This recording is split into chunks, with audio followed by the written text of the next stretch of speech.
Y'all were fighting that fire last night, right? We were actually on standby for the fireworks show. The fireworks show was done last year, and this was our second year for doing it.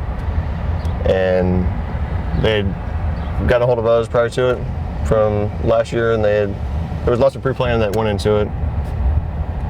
And we were on standby in case there was any grass fires from the fireworks, and then in case anything happened during the show.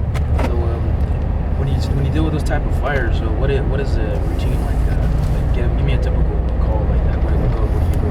What goes on? Our typical grass fire on the island or here in Flour Bluff consists of us and the city working hand in hand.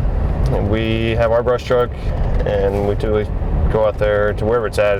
The island's nothing but grass, and then here in the bluff there's a little bit of brush off of some of the streets. We'll get on scene, and they'll establish a command, and then we'll go find out where the access is, how easy it is to get to it, and then we'll go in and start spraying water on it. Are grass fires are they kind of hard to predict, maintain, or how would you describe that? It's just a different type of fire. Your structure fire is localized inside a house. We can typically keep it from spreading. The variables of a grass fire or the wind, the wind direction plays a factor. Are there houses that are nearby? And then just getting the resources out there. Down here, it's all sandy. We have problems with some of our trucks getting stuck, and then just having access and getting to the fire. The wind's a major factor. I guess the wind and the fuel load, how much grass, how tall the grass is, and then, like I said, getting out there, actually out to it, because sometimes we're not able to get to it. Does I guess the wind would make a factor. Let's say that fire from last night, if it was like more windy, would that cause a bigger problem, even though it's not like a place where people were living? Still a problem? The one last night, it's localized on one of the old spore islands from where they dredged it out and made the actual ski canal.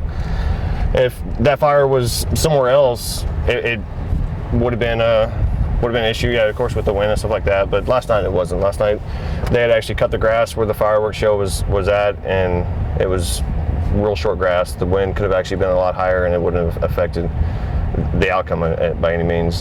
The island that caught fire, it was all wind driven. I mean, you can see how fast, while we were out there, you could see how fast it started from just one small little area, and it rapidly spread across that whole island in the direction the wind was going. But you get a call for a fire or a kind of emergency, what goes through your head first? Like, what gets you ready and thinking positive, or do you get straight to go out there? Like I said, the big thing is where it's at. The wind, the direction of the wind. Those are typically the first factors that I start looking at is where it's at, and then what direction the wind is going. If it's here in the bluff, then like I said, we run into the issues of it actually being a brush fire, and there's some of the streets have houses that are actually surrounded by brush with a small fire line. Out there on the island, it would definitely be where it's at. Some of the condos that are out there, some of the houses that are out there are close to the open fields that catch fire once in a while. Going from there would just be getting access to it. Can we get out there to it? Can we do we have the resources, the correct resources that are going to it? What's the kind of fire that you have to think twice about fighting, or just to arrive into when you first hear where it's at? What kind of structure, what kind of setting would it be? Like, is it tall buildings, or is it like populated places? I mean, the majority of the island, the grass fires on the island, there's only the subdivisions that are on the island. There's only that one, pretty much the local area. They're centralized to where they're not very spread out. Towards Sea Pines, there's that whole where the subdivision stops and you have the water tower. That I think that's in the last year that area has caught fire twice from people four-wheeling back there. So we're worried about those houses that are coming on that side. So typically, we have houses that are close to each other on the island. Here in Flour Bluff, it's still spread out. We have some areas in the bluff are are on 5-acre lots. So we'll have one house, and then we'll have quite a bit of brush around them. But the majority of the people here, you know, in the bluff and on the island, are aware of the grass fires and the brush fires here, and they typically have their fire lines already cut. They go out and someone shreds it, and they're pretty self-conscious about where the danger is. Tell me how you started to become a volunteer fire department. What drove you to take this profession? At the time I was in the Navy, and Flour Bluff was a all-volunteer department at the time. One of the guys I was working with in the Navy mentioned the station here in the Bluff. I came out, we were doing our training meetings every Tuesday nights, and slowly started getting qualified through the state. And then I transferred over from the state certifications over to the Texas Commission. And from the Texas Commission, it allowed me to start working full-time with Flour Bluff. They went from volunteer status to working 8-hour shifts, and then back in last August, they went to a 24-hour status. When I was in the military, I was a medic, so I had my EMT basic, and then it's kind of just played the same role of the the camaraderie inside the fire department and stuff like that you find from the military. So it was kind of a nice transition from the military life into the fire service. What would you say to those that would like to become a fireman, or you join in the military, or any of those professions that you did? What kind of advice would you give them to get started on this? You know, the main thing that drives a lot of things is education. You know, make sure that you stay out of trouble and get an education, and you can do anything with those two things. You know, as long as you've got a level head to stay out of trouble, then you know that should carry you on to get an education. And I think anything's possible. If you want to do it, go out and get it.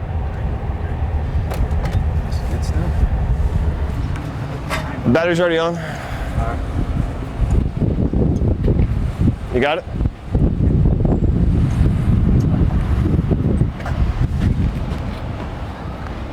Hey, you said all the plugs were in? Yeah, all the plugs are in. You saying up?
Rescues, or what kind of boat what does it have in it that makes it, y'all have this, you know what I mean? What's in it? Mainly it's the length and the type of boat. It's a Boston Whaler.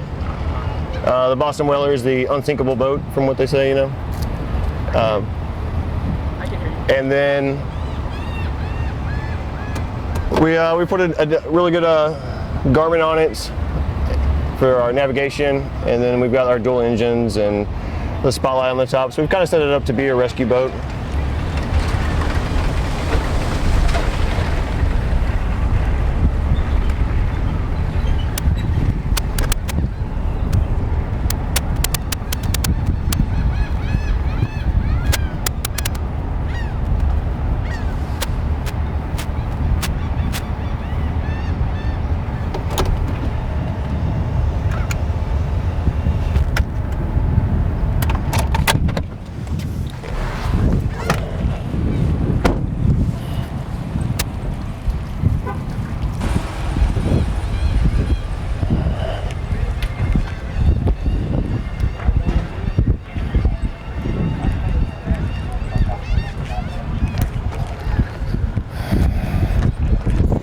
Back of the boat because the ass thing's gonna swing around. Watch the front. Hey, are you in neutral? Going back up. Put the tent up? No, it's a bit more noise. you'll listen to the radio and all that good stuff. Where's mom at, Derek? On this side over here. Somewhere over there. Those motors peeing. Is it peeing on your side? Yeah. So how many times a day do y'all go out, usually out in the boat? In the summertime, you know, it ranges, and it's not really time of days. In the summertime, you know, we could go out every single day on a possible drowning call or, you know, boating accident or something of the nature. And then some weeks we won't go out at all. There's no rhyme or reason. It's real sporadic about how it is. I know that there was one yesterday. There was I forgot the age of the child. The mom lost sight of the child on the beach, and they called 911. So ourselves and then the city's rescue boat, we start heading that way. And then there's also personnel that go to the beach or the location that they can get to by road. What was the last call that you had? Was it a drowning? Yeah, it was yesterday, and there was nobody that was drowning. It was more or less a missing, from what I gathered, and then they call it in, and it's just a precaution. We all start heading that way until somebody at least gets on scene and gets better information from them. If somebody's missing out in the water, what is the first thing that you do to try to find them? You have somebody that goes out. Yeah, and like I said, there's two boats. So there's our boat, and then there's the city's boat. And then the two boats will start heading that way for the just getting out into the water, the access, and then what will typically happen is Ladder 15 or Battalion 3 or our chief, one of our chiefs will go to the scene and try to find the reporting party, and then from there it's just gathering information and where they're at and the description and things like that.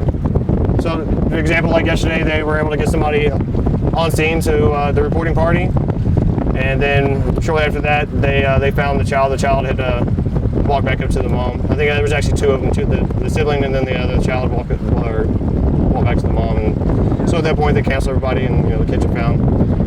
You guys coordinate with like Coast Guard or any other unit? Yes, and we're actually doing probably right now. I think it's bi-weekly training with the Coast Guard. The Coast Guard has to get so many hours for their pilots and their swimmers and stuff like that.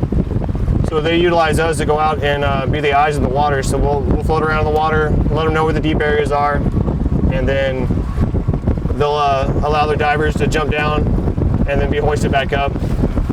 So the dispatcher will go ahead and notify the Coast Guard, and then from there we have our radio. We have communications with the Coast Guard, and from there, if it is somebody actually missing, we'll start coordinating a search and getting things rolling. How far do you usually cover out this, So from here, we cover all the way down to about Bird Island. Bird Island is the national seashore. I can't say that I've ever been down that far.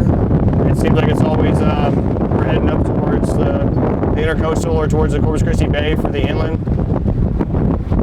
We've had some instances over by the Red Dot, like Couple Channel, some kayakers over next to Dimmitt Pier. So we go all the way out to the mouth of the Corpus Christi Bay, where it meets the intercoastal, all the way down to about Bird Island, going south, and then Oldest Water that you see now. And then we'll go out Packery Channel, and from Packery Channel we'll go offshore. There's some, I don't know, that's about it. You get a typical call to say drowning or even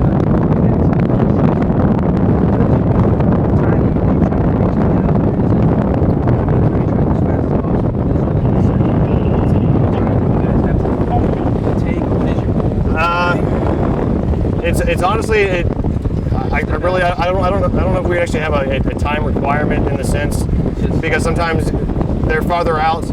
I would say that there's probably more of a time on getting information from the reporting party to know where you send the resources.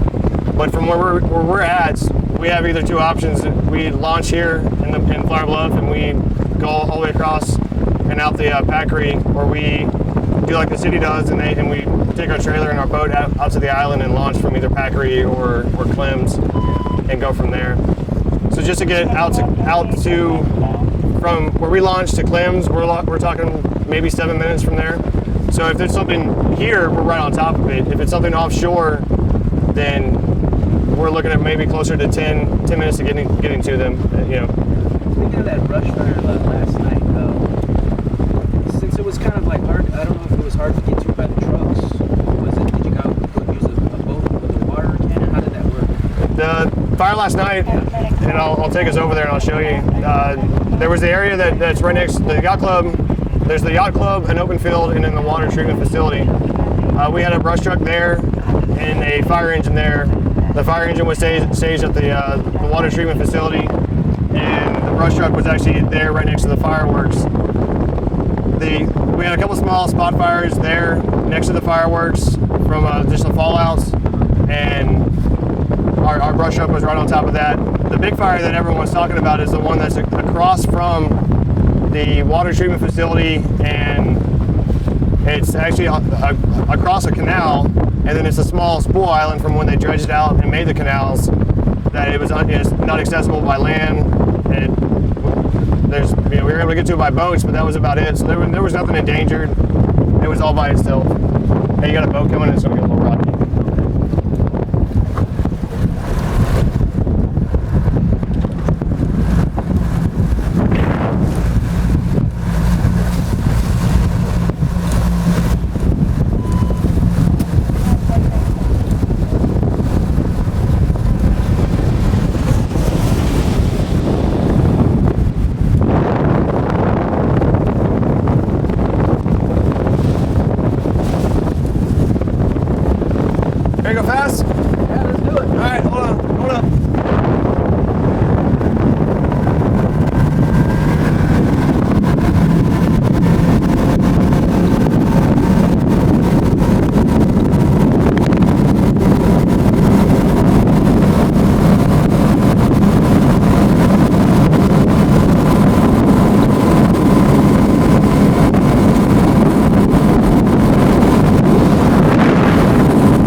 45. Just plenty fast in the water. Some of these boats that'll run 65, 75, just flying across there. So last night, this is where we were at. We had a brush truck stage over here on this open field, and then we had an engine that was over where that crane is, with the water treatment facility. This island that we see on our left, you can see how there's a canal that separates it from everything. It's probably a good 100 feet, 120, maybe 50 foot, separates it from anything. Yeah, the landowner last night was aware that it caught on fire. He actually thanked the fireworks people and us, because now it's going to not have to be maintained for a little while, and the grass is going to go back nice and green. So did they just let it burn itself off? Yeah. I mean, grass fires are, they're not like structure fires. Everyone thinks that fire is bad. Oh, we gotta, they want to run around and put out as much fire as they can, but it's kind of a risk over benefit. I mean, this island is out by itself. There's nothing around it. There was no reason to, try to get people out there into the fire and then possibly somebody get hurt trying to put out this fire. We were aware of it. The Corpus Christi Fire Department was aware of it. There was quite a bit of radio communication about it, just because there was multiple people calling in because they saw the grass fires, and which we're grateful for the phone calls. I mean, it's good that people are aware and they know how to get help out to the areas that need it. And then we just went from there. We watched it. We even after the fireworks show, we left our brush truck out here just in case there was a wind shift and it did get blown back towards the right side over here to the mainland. You said this is just part of that dredging. Yeah. So this channel that we're in right now, my depth finder says it's 7 foot deep. They came through, and when they dredged this out, they just pumped everything over there to the left and made that spool island, is what it's called. If you go down south along the intercoastal, you'll see lots of islands where they've got houses on them, and that's what they're from. Is just when they dredged all that out, they had pumped everything up onto one location and made an island. About a couple months ago, I was at another brush fire here. The one over at Sea Pines. Yeah. It's over in the ski base.